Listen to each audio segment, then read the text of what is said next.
interview with DCTV News at the National Assembly Abuja, Honorable Bamidele Salam, a member representing Ede North, Ede South, Egbedore, Ejigbo Federal Constituency of Osun State, speaking on if INEC will deliver in the 2023 elections and delay in the PVC distribution, says Osun State election was a proof that the amendment of Electoral Act is very useful innovation.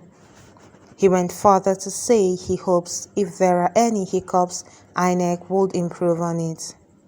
My name is Bamidele Salam. I'm the member representing the North and the South Egbedore Ejigbo Federal Constituency in the House of Reps. Okay, and I'm a lawyer. Well, you have described me rightly. I'm a lawmaker. Our one is to make the law.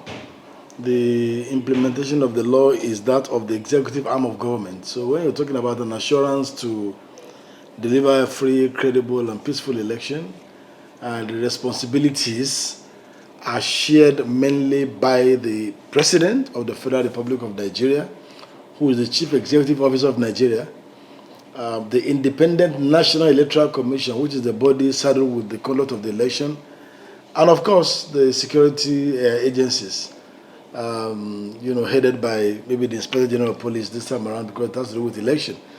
So the only thing I can assure you is that if anyone does not, follow the provisions of the Electoral Act as amended, the person will have violated a law of the Federal Republic, and there are consequences for violation of laws. And I was personally or practically involved with the Osun State election that held very recently.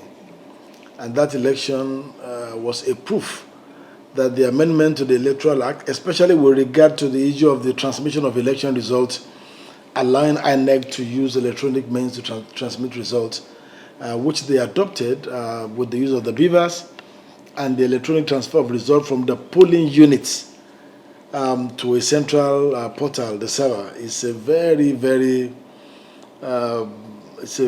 useful innovation, a very, very impacting intervention in the electoral laws of Nigeria, and that to a very large extent ensure that people's vote count. Because as people who are involved in election, what usually happens is that the tampering with the result of election, most cases happen between the polling unit and the collation center.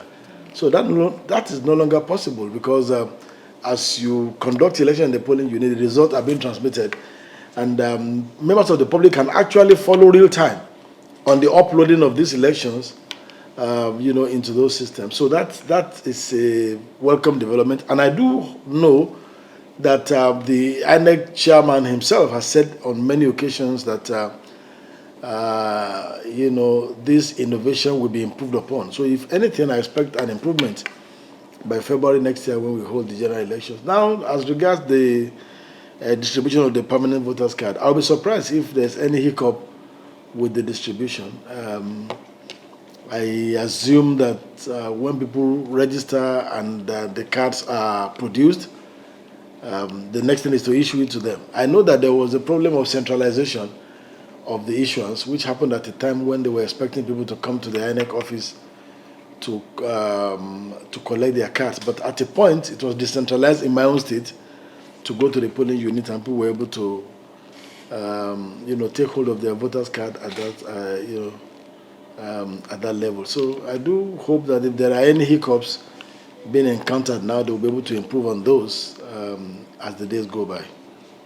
Speaking on the Governor-elect Senator Ademola Adeleke's plans for Osun State, Honorable Bamidele says Osun State should expect a government that is faithful to campaign promises, innovative and responsible. Yes, first I want to assure you that the Governor-elect, His Excellency the Senator Ademola Adeleke himself, is set from the 27th of this month to hit the ground running.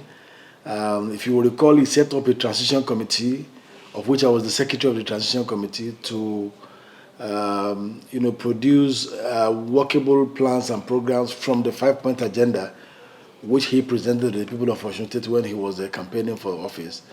The report of the transition committee was presented to him on the 27th of last month, and as we speak, He's working on that document, and the effects of that work will be seen beginning from the 27th of this month when he will take over as the governor of Osun State.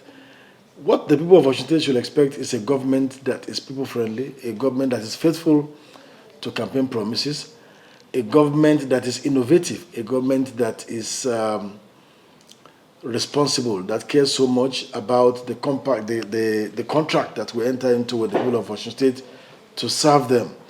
And I always tell people, Ademola Adeleke, His Excellency, has a legacy, and he has the family also has a legacy. So, he'll be following the legacy of his elder brother, who was the first governor of the state, to ensure that the state is run in a most responsible manner, and all sectors of the economy are catered for, and we improve on the fortune of the state as a whole. I can give you that assurance that workers, pensioners, traders, business people, and all other stakeholders in Osun will know that indeed it's the beginning of a new dawn in this state, with effect from the 27th of November, when His Excellency Senator Ademola Adeleke takes over as the governor of this state. Comfort Olayinka, DCTV News.